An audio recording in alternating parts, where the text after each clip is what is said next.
ABS-CBN Executive at GMA Pictures Executive abay nagsanib puwersa para proteksyonan si Catherine at si Alden Richards sa mga issue na nagkalat ngayon patungkol sa kanilang movie. But before that, if you haven't subscribed yet to my YouTube channel, please don't forget to like, share, and subscribe at i-hit mo na rin ang bell for more showbiz updates. Of course, before anything else, nais ka po muna magpasalamat sa lahat ng mga legit viewers, subscribers, ang lahat ng mga legit na nagmamahal at patuloy na sumusuporta po sa ating channel. Thank you so much sa inyong panonood. At ngayong araw, ito na po yung isa sa pinaka-latest updates po natin para sa Katden dahil hanggang sa ngayon po ay pinipilahan pa rin, no, for more than 1,000 cinemas worldwide dahil mas madadagdagan pa yan in other places kasi may mga places pa po na sa ibang bansa na parang nag-open po sila for Hello Love Again. So very positive ang lahat ng mga team, maging si Direk Cathy Garcia Sampana, maging si Miss Carmi na isa sa mga nagsulat, no, at talaga namang nagbigay ng buhay dito po sa nagsabing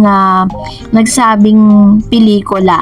So sa very first day pa lang po, alam natin na very successful sapagkat talagang tinabla lahat ng Hello Love Again ang mga historical movies dahil sa Hello Love Again po nagsimula ang lahat, no. Balikan lang natin, this is gonna be the first movie kung saan sa kanilang henerasyon nagkaroon po ng midnight screening, and sila rin po yung kauna-unahang pelikula na nagbukas ng almost 1,000 cinemas worldwide, and of course sila rin po yung first movie na nagkaroon po ng unang pasada pa lang kumita na ng 85 million. So lahat po ng mga pelikula na kumita ng mga nagdaang taon nasarpas po nila yung records, and this time eto na kasi sa kabila ng success ng kanila pong movie, may mga problems po na nai-encounter ngayon ang mga executives kasi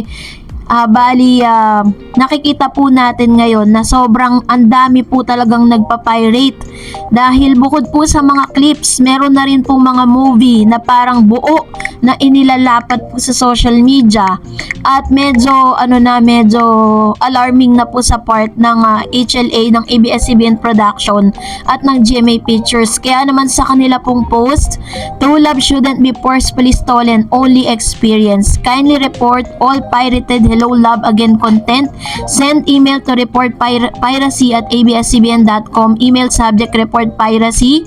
Please provide link of pirated content. Let's protect the love that Joy and Ethan fought hard for. So ibig sabihin, gumawa po sila ng squad kung saan ito po yung tinatawag na anti-piracy. Dahil nga ang dami po mga content creators ngayon, even yung mga smallest or yung mga clips na galing po dito po sa Hello Love Again ay ipinopost nila sa kanilang mga social media accounts, sa TikTok, sa Instagram, sa Twitter, maging po sa Facebook ay kalat na kalat. Ang alarming pa is meron na rin po mga content creators na ninakaw mismo yung kabuuan ng movie.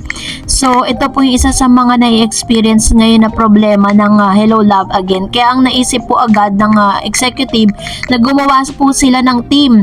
24 hours open po yung kanilang link na posted. Ipopost po natin dyan sa comment section, dyan po sa description, kung saan nyo po pwede siyang isend yung link, tapos sila po mismo ang gagawa para ipa-take down yung nasabing mga piracy, no? So aside from that, of course, kahit naman po ganito yung na-experience nila, tuwan-tuwa naman po yung lahat po ng team ng HLA dahil hanggang sa ngayon ay pinipilahan at talaga namang tumatabo pa rin sa takilya ito po nga Hello Love Again. Kaya naman for the next update, for day 2, iahatid natin sa inyo yung total sales. Abang-abang lang po. And for that, magbasa tayo ng komento ninyo. Sabi ni Miss Aquarius, Miss Darets, good morning po sa iyo. Salamat sa iyo sa walang sawang pag-update sa amin.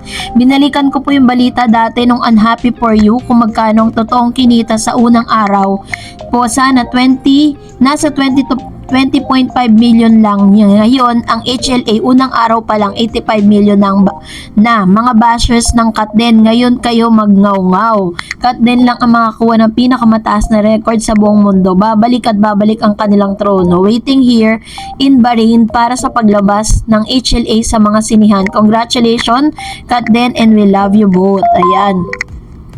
So, kahit na sabihin na natin na nag-set sila ng records, pero meron pa rin po talagang mga team, lalo na sa TikTok, dumaan po sa feeds ko, na talagang pinag-uusapan nila at sinisiraan po nila yung movie. Parang ini-encourage nila yung mga nando doon na wag nang manood dahil hindi raw maganda yung movie, gano'n. Syempre, karapatan po nila yun, 'di ba? Parang point of view rin nila yun. Pero ang pangit lang is ini-encourage pa po nila yung iba na wag manood. Sabi ni Miss Teresita, "Good morning, Miss Darreds. Thank you so much for always updating us about Katden. You're so diligent in doing this. Happy to hear from you. Always here in Sweden. Great job and well done. So more blessing to you and your family. Stay healthy and happy. I love you, Katden." Thank you, Ma'am Teresita Mercurio, no?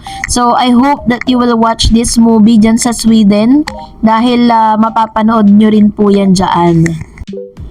Sabi ni Ma'am Raquel, "Hoy, Metro Manila Film Festival na ba? Kudos kay Alden at Catherine. Uulitin ko, let's mag-watch. Let mag-watch. Wala akong pake sa mga na-spoiler na yan. Mas maganda pa rin mapanood sa sinihan kaysa sa mga namimirata na yan." Actually po, talagang talagang mas masarap na ma-experience niyo at makita nyo talaga, no? Makikita nyo rin yung mga reaction ng mga manonood kasi kahapon ganun grabe yung sigawan sa loob ng sinihan. Sabi ni Miss Precious Joy, "Always watching your videos lalo about Katden. Di lang ako nagko-comment. Di ako mahilig sa mga love team. Katden lang ako kinilig." Sabi ni Ma'am Precious. And Emilita Codera, "Congratulations Katden." And sabi ni Ma'am Brenda Katindoy, "Super galing ng lahat. Congrats Katden." And sa director, napakagandang movie. Sabi ni Miss Emeline Bernard, "Magtago ng mga bashers. The best si Tisoy." And sabi ni Cora Weber, "Miss Darreds, I'm thankful that there will be a screening of HLA movie here in Vallejo, California starting tomorrow, November 14, 2024. Congrats ma'am, at least diba meron kayo dyan. Mapapanood nyo rin po at mawi-witness nyo rin." And sabi ni Miss Jaime, "Congratulations." Sabi ni Ma'am Rexa Lage, "Hello Miss Stars, kamusta po ang lahat? Mas madami pa ang manood lalo na sa Saturday at Sunday. Congratulations, kasama tayo dyan. Sulit ang puyat kahit pa madaming spoiler. Tingin ko mas lalo mong gustong panoorin yun lang po Miss Star. Salamat sa always update sa Katden at malapit na sila mag out of the country. God bless sa ating lahat." Actually, nagpe-prepare na sila for out of the country dahil magkakaroon sila ng parang mga mall tours din doon Parang magpo-promote sila ng kanilang mga movie tapos sasama sila sa mga black screening doon. Sabi ni Mr. Renato, "Natuwa ako sa reaction ni Kat dito sa kissing scene. Niyakap niya yung dad niya. Sinabi ni Kat, kamusta yung kissing scene? Sorry po doon, natawa lang dad niya. And sayang, that's okay anak, you did it great with a decent manner. With regards kung anong part ng movie sa akin, yung word na home. Kasi sa aming mga OFW, home is our weakness. It's our longing at the end of we always come back home. No matter how far we go, we are looking our home. That's where Joy Marie puts her sacrifices, her home of Ethan." Ayan. So, maiintindihan niyo yung sinasabi ni Sir Ren kapag napanood nyo na po ng buo. Kung ano ba yung sinasabi nilang home dito. And of course, sabi ni Miss Fe Fancho, "Wow, sana makita na sa Pinas. I'm so excited to watch Hello Love again. Congratulations Alden and Kat, worth it at sobrang bagay kayo. Sana kayo na at the end. KSA Riyadh OFW." Ayan. So, sana po, meron din po dyan para ma-witness nyo din ang phenomenal movie of the year. Sabi ni Miss Andrea Serrera, "Congrats Kat din, nood na kayo this weekend. May paparating na bagyo pero pray tayo na hindi ito maka-apekto sa movie nila." Ayan. So, salamat po Ma'am Shi sa inyo pong komento. And I think it will never hinder no? So doon po sa mga talagang gustong mapanood yung movie na to. And ang maganda pa rito is mas marami pang mga sinihan ng binubuksan. Sabi ni Miss Mercy, I'm Kim Pao fan and I'm friends with some Katden fans. Congratulations to Katden. Definitely love Katden. Never ko talaga nagustuhan si Daniel noon kay Kat. So glad nung nag-break sila. Sana meron din HLA dito sa UK para ma-watch rin kami dito. Kat and Alden deserve this success. Sana nga sila na po, no? Kilig na rin ang dala ng Katden. Stay happy po. Thank you, Ma'am Mercy. Ingat po kayo dyan sa UK. At salamat po sa inyong panonood. And sabi ni Miss Althea Singson, thank you Miss Tarek sa mga sinasabi mo sa Katden. Totoo lahat ang binibigay mong impormasyon. Thank you ulit. You're always welcome po sa inyo pong comment. And of course, Miss Lehay Med, sabi niya, congrats sa HLA team. Di ko nakita si Alden na cut here. Mas lumutang sina Ethan at Joy.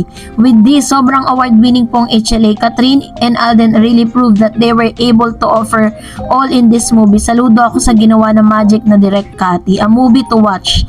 God bless HLA. Tama ka, Miss Tareds. Madali, mahuhuli yan. Matakot kayo sa karma. Tama po. Dahil, yun na, kumilos na nga po yung mga executives para to stop and to protect that film, no, na di ba parang unfair lang kasi sa ilan na parang na nagbayad, 'di ba? Tapos ipapirate lang, 'di ba? Sabi ni Miss Arlene, congratulations to Alden and Catherine, amazing 85 million on the first day. Grabe, galing nyo. Tomorrow pa lang ako manonood. Excited na ako. Sabi ni Miss Janelle Travel, wow, congrats to Katden. I'm so glad of the success of their movie. I will definitely watch it. Thank you, Miss Tarets, for defending and supporting Katden. God bless. Ayan. Thank you, Ma'am Shi. And thank you po sa inyo pong pagsuporta, of course. Sabi ko nga po dun sa post ko sa Facebook, diba? This film wouldn't be success kung wala rin namang suporta ng lahat ng mga katulad po ninyo. And sabi ni Miss Piggy, congrats Katden. Umpisa pa lang yan, Sabado at Linggo. Sigurado puno lahat ng cinema. Miss Darrets, for me, kung nag-trending man ang pangalan ni Summer, hanggang trending lang siya. Pasalamat siya sa Katden. Anyway, nasa legal age na si Catherine at isa yan sa nagpaganda ng movie. Panoorin niyo kung bakit may kissing scene. Kilig talaga. Very true. Tsaka syempre nagle-level up naman po talaga at nagmamature yung mga role nila dahil hindi naman din sila pabata. Sabi ni Miss Corazon, yes, nakabili na ako ng 2 tickets for Saturday. Last week pa ako nakabili. God bless you, Katden. And sabi ni Miss Jensa, lahat ng eksena nila maganda, lalo yung love scene. Done watching kahapon sa SM Mega. 'Di ba? Lahat nga parang wala kang itatapong scene, lahat po 'yon. And parang lahat po sila ng mga character doon is nabigyan nila ng justice yung kanilang mga character. Sabi ni Miss Annalisa Zaratan, asa na yung mga bashers na nagsabi na hindi kikita ang movie? One day pa lang 85 million na. Pahiya kayo, no? Love you, Katden. Ayan. So, hayaan na natin sila, no? Kahit ano naman pambabash nila, hindi naman talaga yun ang mangyayari. So, let them be. Well, kung nagustuhan mo ang video na ito, huwag mo kalimutan mag-like, mag-share, at mag-subscribe, at i-follow mo na rin ang aking Facebook page, Dareds TV. And also, I have my TikTok account, which is Dareds TV. Pwede nyo rin po akong i-follow doon. Thank you for watching, guys. God bless everyone!